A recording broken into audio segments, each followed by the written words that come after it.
So this is why I think Ruben Amorim actually needs time and why I think he's making decisions he's been doing. We have a team, yes. Our team is not as bad as 15th. There's no arguments there. The problem is when fans say get the best out of this team, what do you mean? Because the best out of this team is not the Premier League, and that is what he wants. He's come to the realization that this team is not good enough at their best to win the league. So as far as he's concerned, any tweaks to get the best out of this team is futile. Now, why is he forcing the system down their throats, knowing fully well that he cannot get these players to optimize what he wants for the vision that he has in mind? It's very simple. It's impossible to get rid of all 11 players. You still need to find the gems here and there, and he's been doing that. People are missing that. Ahmad is one of them. We have Collier. There are a few players that could be relevant next season. That doesn't mean he's going to win the league next season, but ultimately, if your goal is to win the Premier League or the Champions League, you cannot cave to these players. We've seen managers do this time after time, trying to save their jobs. We finally have a manager that's like, no, I don't care if I get fired. This is what I believe in the long run will help this team. We do not have athletes. We do not have the players with the quality. We do not have the players that can match the intensity of the Premier League. We do not have ownership or infrastructure that's worthy of a Premier League winning team. Now I know, we're Manchester United. Just get that out of here for a second and just face the facts. Ignore the branding for a second. Just think about what you see on the pitch. We do not have the players to win the Premier League.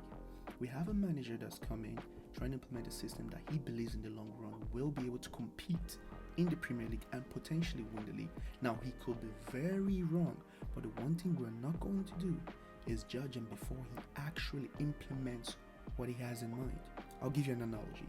Imagine I give you two cars, right? Your job is to get the most out of these cars. You're supposed to drive as fast as you possibly can and hit top speed and tell me which of these two cars are faster. The other car, let's say Honda Sierra, it doesn't matter the make, it doesn't matter what it is, different car. It has 4 tires, right? We have another car, newer car, whatever. It has 3 tires. You now race both these cars to try to get the maximum speed. Now, already the one with 3 tires is probably not going to be as fast. Would it make sense to then be like, let's discard that car because it's not running as fast as we would like, or maybe it's slower, and let's go with this other car? Or would it make sense to see what that car runs like with 4 tires and then compare and contrast with the other car? Be real. You see that car with 3 tires? You won't get that car to move any faster by getting Lewis Hamilton to drive it. You changing the driver of the car is inconsequential. You first need that 3rd tire. That is the most important. Talking about Amorim is like literally complaining about the driver of a car with just 3 tires. Because that is what we're doing right now. We're like, change the system. I get that. We don't like to lose. We're Manchester United fans. We hate. Nobody likes to lose. Even the teams that like Southampton, their fans don't like to lose. I get that. But we don't have the same goals as most of these Premier League teams. If you keep tweaking to get the best out of these players, you will never win the league. No one in the fan base thinks we have a Premier League winning team. If I ask you right now, can we win the league next season with this team? Everyone would say no. Can we win the Champions League? Everyone would say no. There's so much wrong in this club, and for some reason, we are all putting our energy into Amorim. This is the first manager since Alex Ferguson that is actually coming with that mindset of like, you know what? I am not going to get the best out of this scrub of players.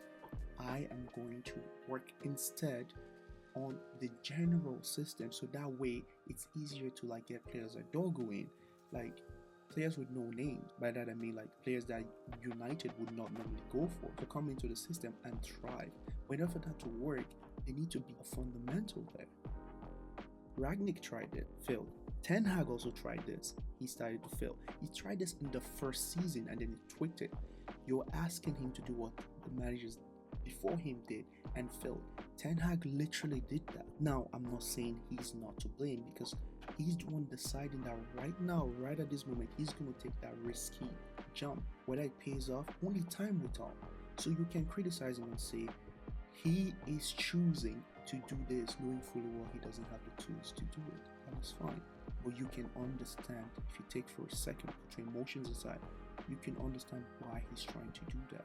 He believes the system he's trying to implement will win us the title, and he's trying to see the amount of players in this club that could be transitioned into the system, because we're going to make the signings slowly. This is a long-term project. Now, if all you want to do is win some games and occasionally win the Europa League and FA Cup, then this is probably not the manager we should have gotten.